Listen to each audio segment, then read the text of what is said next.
The sun was setting behind the mountain as the group of hikers reached the entrance of a dense jungle.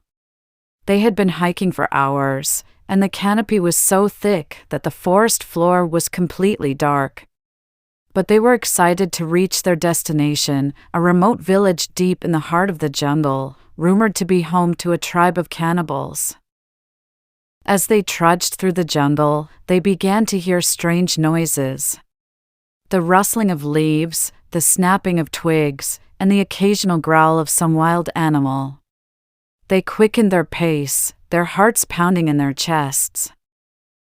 Finally, after hours of hiking, they stumbled upon the village. It was unlike any place they had ever seen. The huts were made of mud and straw, and the villagers looked like they had not seen the outside world in decades. But there was something strange about the way they were looking at the hikers. As night fell, the hikers decided to settle in for the night. But something felt off.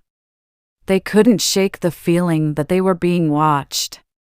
The sounds of drums and chanting echoed through the village, and the hikers began to feel uneasy.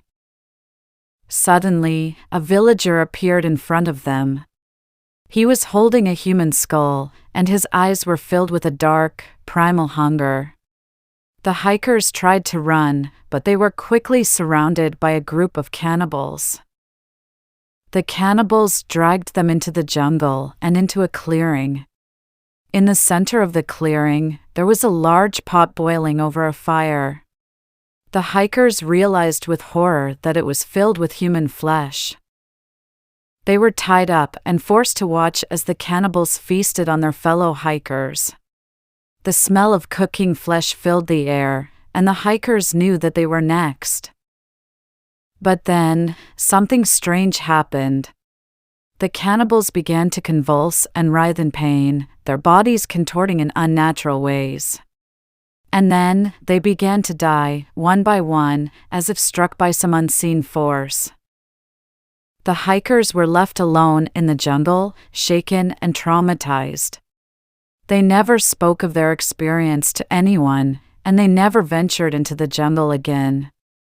But sometimes, they would wake up in the middle of the night, haunted by the memory of what they had seen, and the thought that the cannibal village was still out there, waiting for its next victim.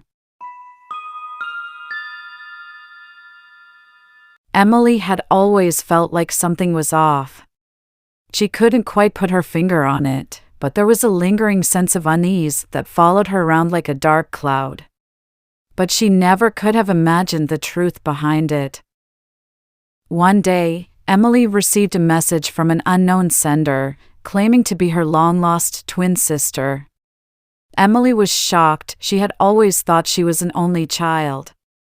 She eagerly responded, and soon the two were chatting like they had known each other their whole lives. But as their conversations continued, Emily began to realize that her sister wasn't quite what she seemed. There was a darkness lurking beneath her friendly messages, a sinister undertone that sent shivers down Emily's spine. Things took a turn for the worse when Emily's sister suddenly showed up on her doorstep, unannounced. At first, Emily was overjoyed to finally meet her twin in person. But as the days went on, she began to notice some disturbing behavior. Her sister seemed obsessed with taking over her life, always trying to dress like her, style her hair like her, and even mimic her mannerisms. Emily felt like she was living in a nightmare, and she didn't know how to make it stop. One night, Emily woke up to find her sister standing at the foot of her bed, staring at her with an expressionless face. Emily felt a chill run down her spine. Her sister's eyes seemed to glow with an otherworldly light, and for a moment, Emily could almost see the darkness inside her. Suddenly, Emily's sister lunged at her, pinning her to the bed with surprising strength. Emily fought back, but her sister seemed almost superhuman, and Emily realized with horror that she was no match for her. Just as Emily thought it was all over, there was a blinding flash of light, and her sister disappeared into thin air. Emily was left shaken and terrified, wondering what had just happened. Days later, Emily received a message from her sister once again, apologizing for what had happened and assuring her that she was gone for good. Emily didn't know what to believe, but she felt a sense of relief wash over her.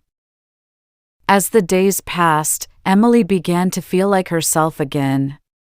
But she knew that she could never forget the terror that her evil twin had brought into her life.